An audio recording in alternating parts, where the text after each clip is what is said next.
অতিথি আপ্যায়নে ঝটপট এভাবে কি সুন্দর করে এভাবে ক্যাপসা বানাতে পারেন।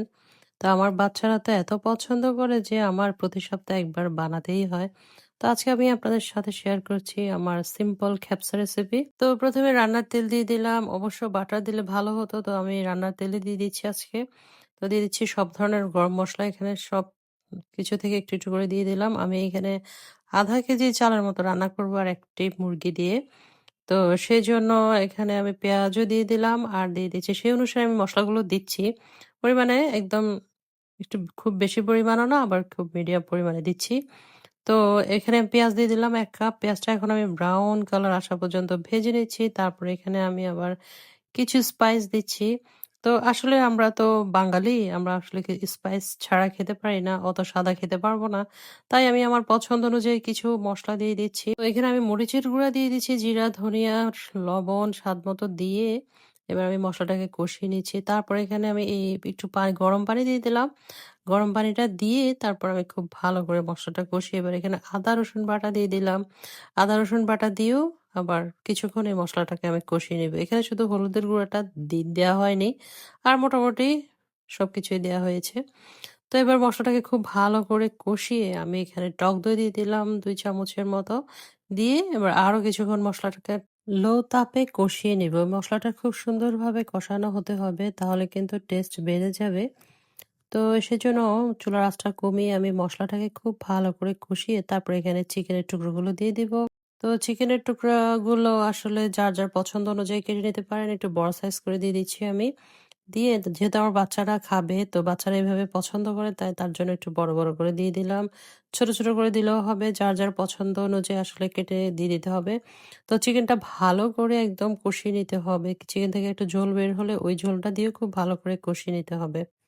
এখানে মসলার সাথে চিকেনটা খুব ভালো করে কষানো হয়ে গেছে। এখন আমি গরম পানি দিয়ে দেব সিদ্ধ হওয়ার জন্য। তো এমনভাবে ঝোলটা দিতে হবে যেন চিকেনটাও সিদ্ধ হয়, আবার এই ঝোলের মধ্যে কিন্তু রাইসটাও রান্না করা হবে।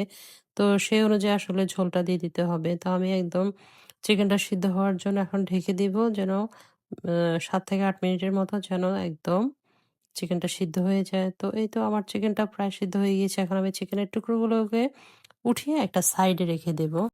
অবশ্যই এটা আমার নিজস্ব একটা স্টাইল। আমি আমার নিজস্ব স্টাইলে এই খ্যাপসাটার আমি রান্না করছি। তো আসলে খ্যাপসাটা কিন্তু একদম কম মসলায় সাদা, সাদা রান্না করতে হয়। তো আমি আমার স্টাইলে এটা আমার এভাবে ভালো লাগে।